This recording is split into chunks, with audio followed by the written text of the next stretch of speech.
What's up, everybody? I'm Wildman Wess. I'm Leffe. And welcome to What's Your Poison? Well, in the spirit of St. Patrick's Day a couple months ago, this month is dedicated to Belgian beers.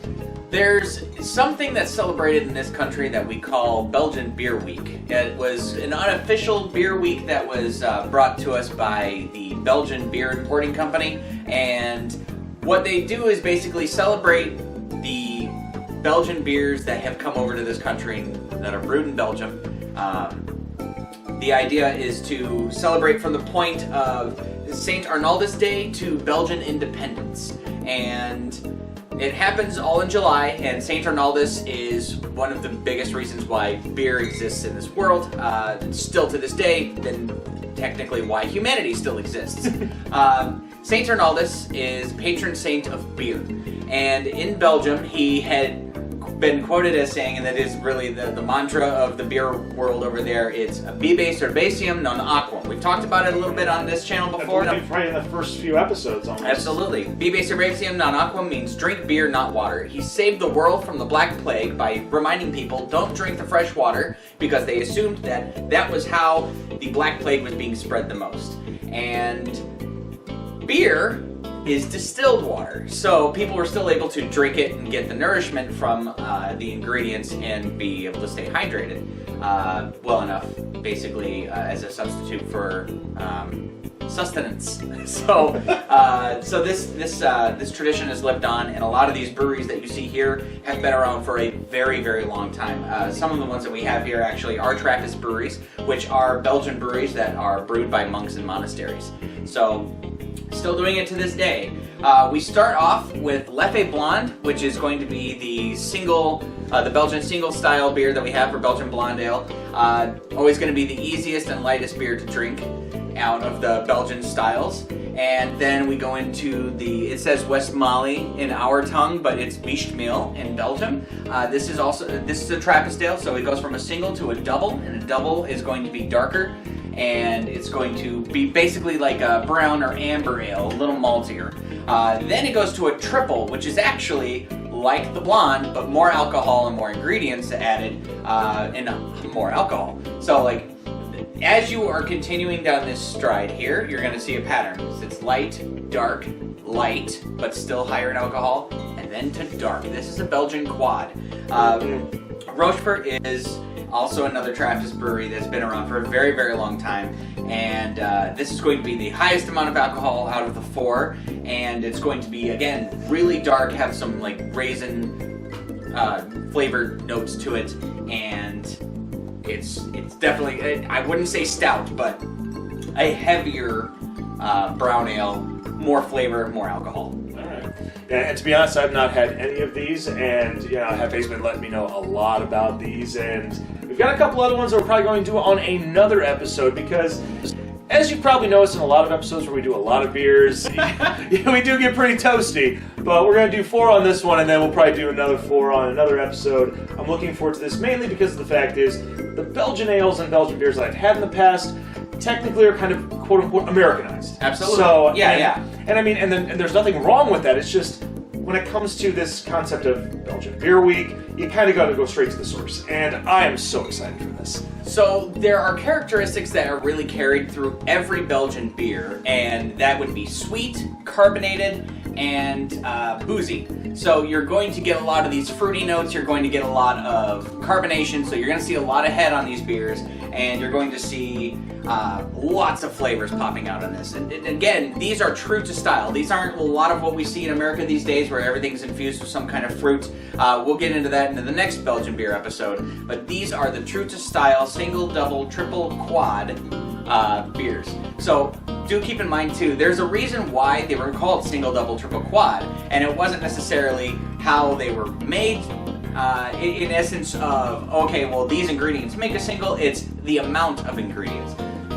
Keeping in mind, hundreds of years ago while they were making these beers and they thought everything was magic, the way that they would be able to separate each of these beers being barreled and stored were with X's on barrels, because back then not everybody wrote, not everyone could read, but it was easy to tell how many X's were on a barrel. So 1 X for a single, 2 for a double, 3 for a triple, and so on.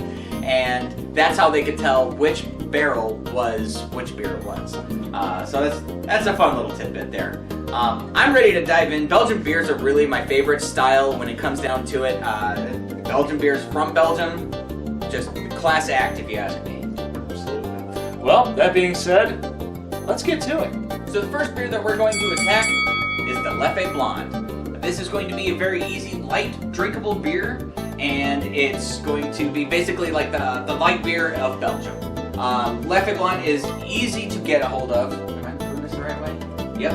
Okay. He had problems with the Cobra bottle opener the other time, but you know what? This one seems a little more... It's a lot easier. Yeah. A lot more balance.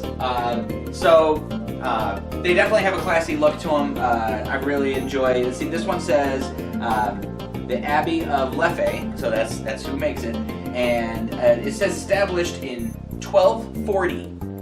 So these guys have been around and in the game for quite some time. 200 years after Weihenstephaner. They were probably making beer well before that, just not officially.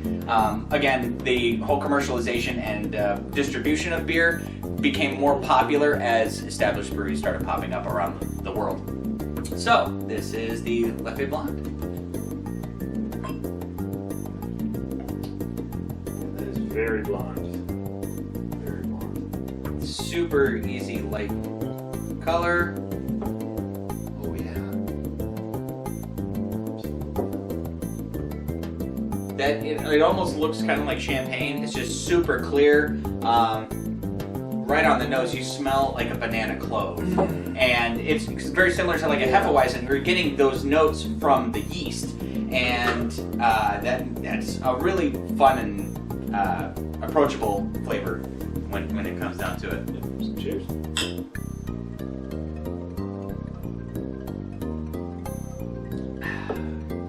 That's a grillin' and chillin' beer, man. Oh yeah. I mean, like you said, that banana clove. It's sweet. It's light. It's not sugary sweet, mind you. It's those natural ingredients that are in here. It's with the yeast. I mean, yeah. I mean, literally, it's just. It's. And I think that's very easy. Yeah, that's where you're getting that kind of that banana flavor to it. I mean, I can't get over the scent of this.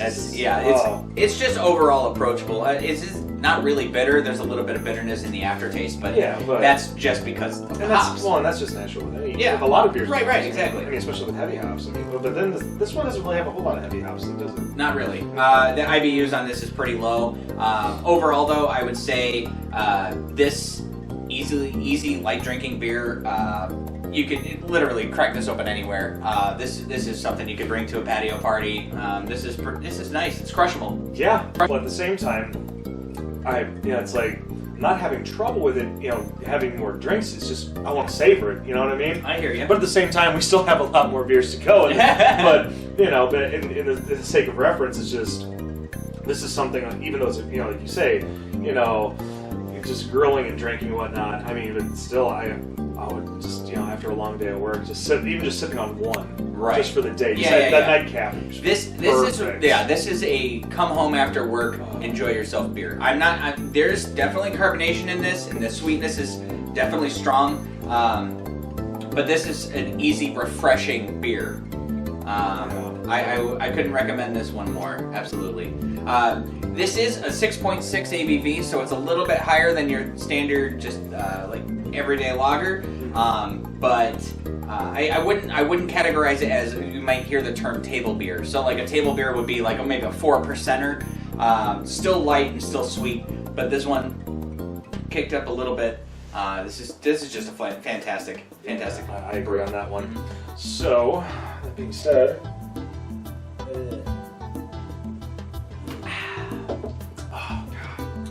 So, what are you gonna rate it? Well,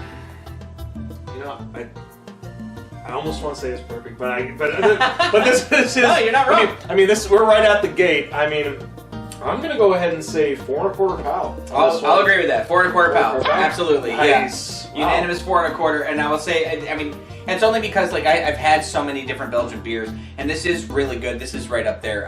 This is one that you could absolutely reference to anybody. Any beer drinker is gonna enjoy this. Well, we've done a single. Now we're moving on up to the doubles. Double Deuce! Alright, going on to the second round for our Belgian Dubbel. This is Westmalle Dubbel. That's their, it's a Trappist ale, like we had mentioned before. It is a monastery that is brewed by monks. All proceeds go to keeping the renovation of the monastery up, and any profits are also donated to charity. So this is literally, they live off of their donations from churches, and are able to keep making beer for the entire world. So I've got a question though. Now, I've heard the term Trappist ale. I'm not too familiar with it. And I don't know. I'm not sure if any of you are familiar with it. So maybe if you could elaborate a little bit, just like what makes it exactly like. What does Trappist mean? So Trappist literally is just the term used for the monasteries that are brewing beer by monks. Okay. Now, there's a very strict guideline as to what is considered a Trappist. There are 9 in the world right now, and one of those is in America. It's on the East Coast. It's at St. Spencer, and most of them are out of Belgium, but they are literally they have to reapply every year to always be considered a Trappist brewery. That's why sometimes you'll see more than 9 or less than 9, just depending on the kind of production that they're making. This year would actually make things different. I'd be very curious how coronavirus has really affected the Trappist industry. But that's literally all it means, is that the monks are brewing it, and then all the proceeds go to the monastery for renovation. Oh, fair enough. A lot of those places in Belgium, and I will someday bucket list make it to Belgium myself. Hey, that'd be a great episode. Oh yeah, hey, episode that's a life bucket list, absolutely. Right. To be able to go out there and see these historic buildings that have been around for so long. I was actually going to look for a year on this one to see how long these guys have been around. And I'm not seeing anything in particular on the bottle. The other one had it right there on the bottle. These guys have been around a while, but this was even, oh, look at this. Bottled on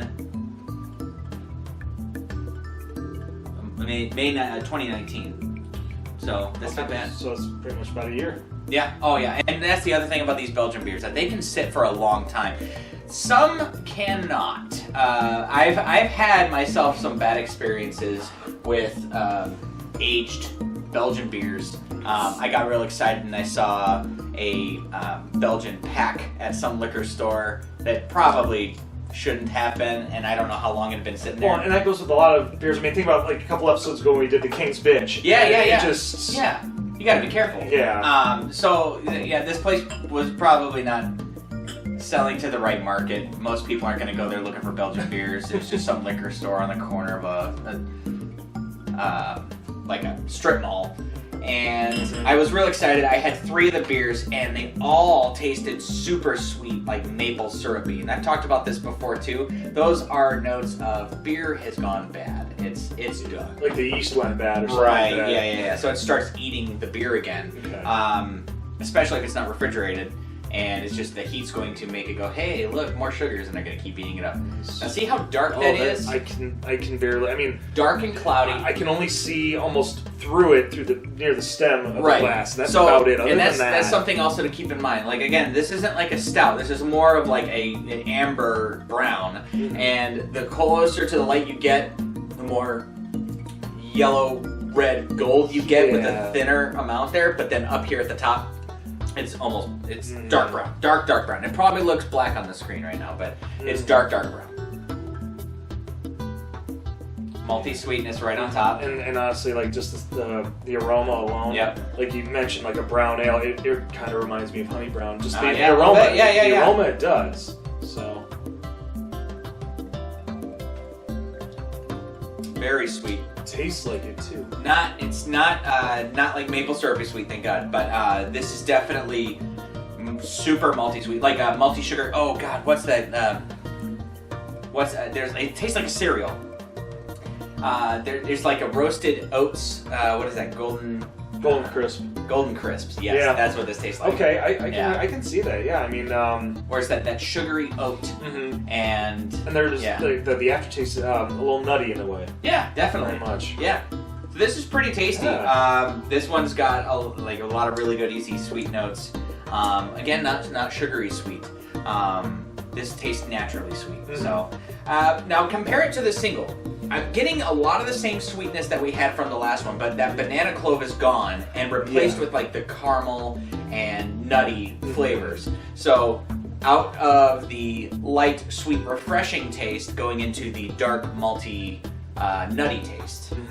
And that being said, obviously because this being a double, it's obviously the ABV is a little bit higher.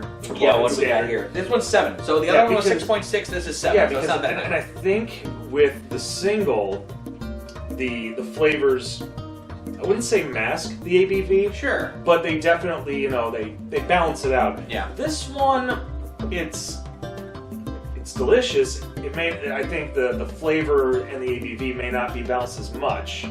I'm getting the feeling that you're not as fond of this one, and that's not a bad thing. I like it. It's just I think after a couple sips, you start tasting the heaviness of that ABV. And even though it's just slightly different than the other one, I think the light of the beer, the lightness of the last beer versus this slightly darker, it is heavier. Like I'm definitely feeling it heavier as it goes down. I would say more. The flavor's delicious. I mean, it's the follow through. Like usually after a couple drinks of alcohol, it's gonna hit your stomach. Sure. And I think at this point it just kind of like it hit my stomach, kind of like not like ow. It's just kind of like something's different. Right. And I don't know if I like it or dislike it, because sometimes people like heavier beers and it doesn't. They have such a tolerance that it's just like it doesn't affect them. I mean, for me, my tolerance is here or there depending on the beer I'm drinking. This one, it's slightly rough, but I mean, it's enjoyable. No, I'm not disagreeing. Like it tastes really good, but yeah, I could probably do like I couldn't drink this whole bottle. No, that's what I was about to say. That. I mean, I could try. Yeah, sure. But hey, I'm not that much of a thrill seeker right now. Hey-o. No, it's really not a bad beer. It is definitely like I would order it on a flight. I do enjoy what it has offered me. I do feel like there's a lot of American breweries that have made Belgian style doubles that compare pretty easily to this. I don't think that this is such a unique style that it couldn't be replicated. I understand that one. Yeah. So for a rating, what would you grade this? So I'm probably going to grade this maybe 3. I'm going to say 3. Like I'm not disappointed by it. It is definitely a good double, but I'd say a solid 3 because it is a solid beer. It really is. But I feel like that there's a time and a place for it. It's not an everyday drinker. It's not something that you're going to go out and be like, oh my god, let me get that double. But it's really not. I mean, it's not bad. It's just there's a lot going on, especially on the palate. It is pretty sweet. I couldn't give this to an everyday beer drinker and say, hey, I think you'll like this. I feel like you'd have to be in the mood for it for sure. Yeah, I mean, for me, I was originally going to say 3, but I am going to give it the benefit of the doubt. I'm going to give it 3 1/4 bows because, like I said, just because the ABV may not settle well with me, I'm not going to take away from the flavor and the quality. Sure, the quality is great. Quality's I'm just giving it this grade more so on a physical standard of my own personal, tolerance. So that's what I'm going to go for. All right. Well, we're going to finish these off and then climbing up the ladder to a triple. You ready, folks? Triple. For the third beer on our tier list here, this is Tripel Karmeliet, or as we would say, Karmeliet.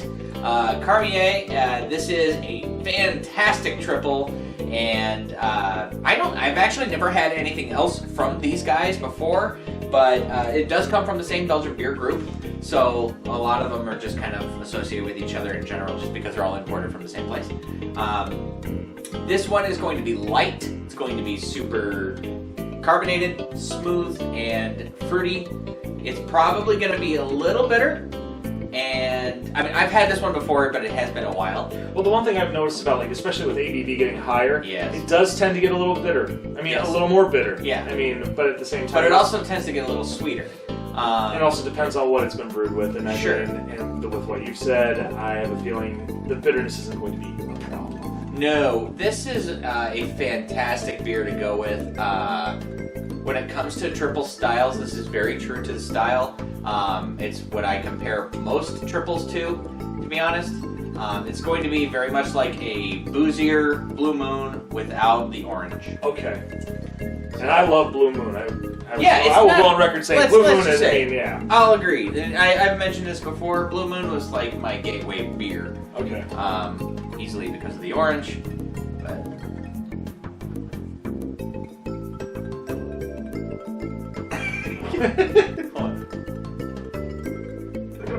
Strike 2. I'm just trying not to break the cork either.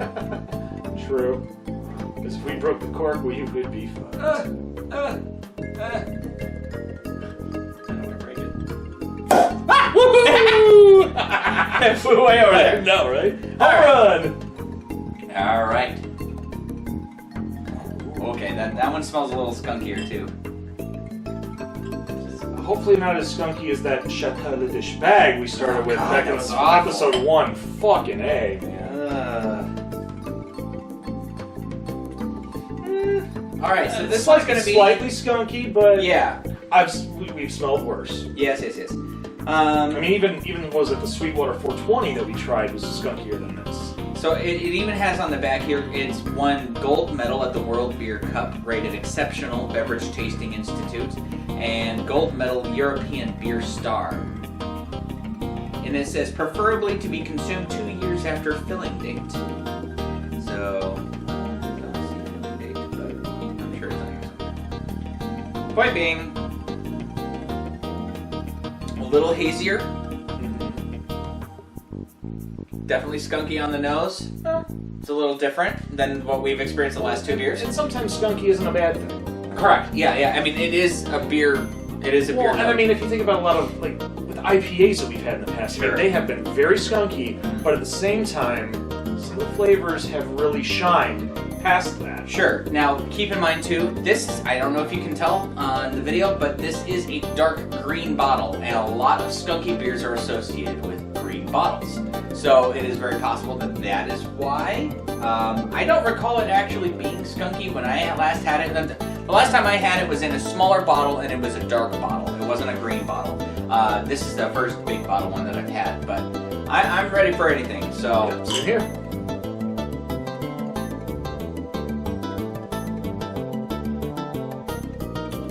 definitely sweet. Yeah. So The smell's deceiving. the smell is definitely deceiving. I'm getting a lot of the sweeter yeast notes out of that. Not really a bitterness either. I think really the skunk is just in the smell. Mm-hmm. It's just in the aroma. But it's not in the taste. Yeah, and with some of the notes right here, I'm getting kind of an orange. A little bit, yeah. Like you're mentioning this being very Very similar to a Blue Moon, yeah. So like a Blue Moon, higher alcohol, less orange, but I'm still getting the orange. Yeah, he mentions that, and it's clicking. That's clicking with me. I would say technically this is kind of like a double Blue Moon.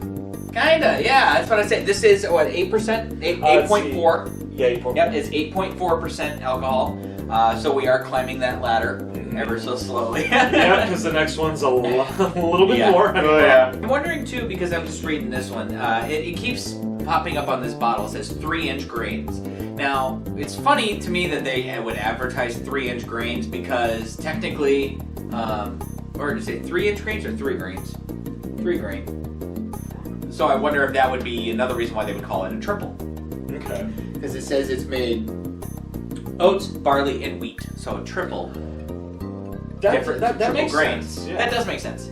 I actually never really thought of that before. And this is the first time me hearing that, and the fact that I'm just kind of trying to decipher what it means. Right. I mean, that's the joy about this. I mean, like sometimes you're not sure about things that are on a bottle, and then when you think about other words that are used, you're like, right, okay. I mean, hey, it makes questioners out of us, and at the same time, we actually get perfected in the knowledge on it. So yeah, and this actually just kind of brings up some points that German beers had the Reinheitsgebot, which is the German purity law, and them being able to use 3 grains in this would be absolutely against the German purity law. Now obviously this is from Belgium, but the thing is, you are looking at countries very close to each other, and the lines of where the country had either invaded or had been a part of before. These guys, I know these guys have been around a while, but it's definitely one of those things where you look at it and go, these are the kind of beers that were made possible without things like the German purity law, where they could use more wide variety of ingredients and be able to pull off such a fantastic beer. I gotcha. So grading wise on this one, I'm gonna have to just say, just because of the fact that I poured another, you used a small glass, I'm going with 4.5 pounds on this one. Dude, I will agree with you on 4.5. Absolutely. The skunkiness is really the only reason why I wouldn't give it a perfect 5. I mean, yeah, I agree on that one. I feel just, I mean, at first I was gonna give it possibly just a 4, but the fact that I'm just like, you know what? I want to have some more. So obviously that bumped it up a notch. That's really cool. So. Really cool. Now, this is a go-to. If if I go to any bar and I can't really find a good selection of what else they have, if they have Triple Karmeliet, I will definitely get it. All right, now 3 down, and we've got the last one to go. The Quad. Lord help us all. All right, for our 4th round today, the Belgian Quad. So. This is going to be another dark beer. High in alcohol, 11.2, which is going to be interesting because unlike stouts, where stouts, when they get higher in alcohol and they're like thick, thick, yes. When it gets to that point, it's just harder to take down. This one, I feel like might go on the opposite side for you, only because it's going to be more similar to the Dubbel. Okay. Maybe more sweet, but definitely a lot more boozy. So, this is the Rochefort 10. They literally label their beers as numbers. So they have the 6, the 8, and the 10. The 6 being more like a single, the 8 being a double and the triple, and then they have the 10, which is their quad. So you'll see the different colors and different numbers on different bottles. You can find these at Benny's. So this will be sweet, boozy goodness. Sounds great. Are we going to be able to handle this better than, what was it, the creme de... Pot de creme? Pot de creme, I mean... I imagine so. Now we know where we're getting into. That's the idea. Yeah. Our heads are in a different place right now. Yeah. Because I remember that one was, what, 12? Yeah. And...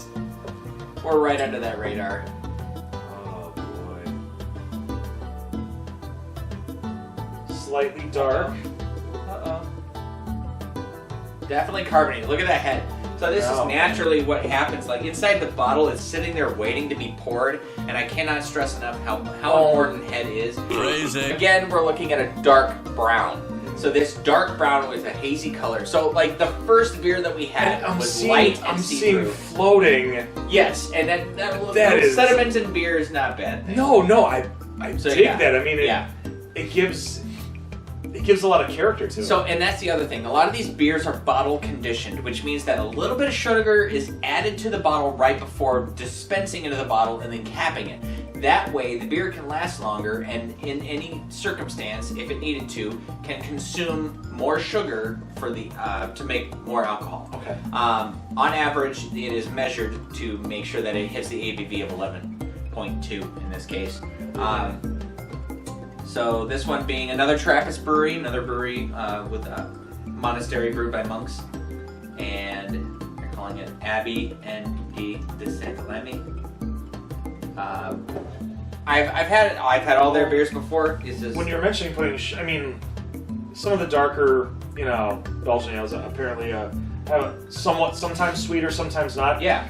The Dubbel that we had, there was a sweet aroma to it. This one does not have a sweet aroma. I'm literally just going to say that. This does not smell super sweet.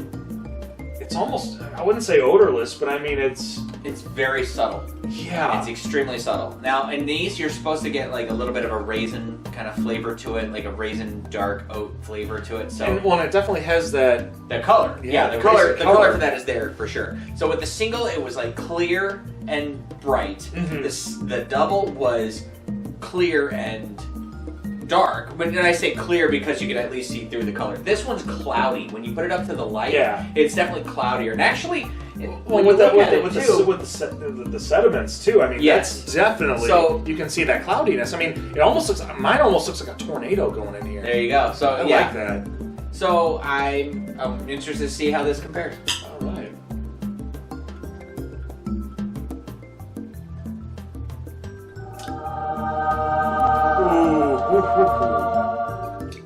though, you can definitely taste that raisin.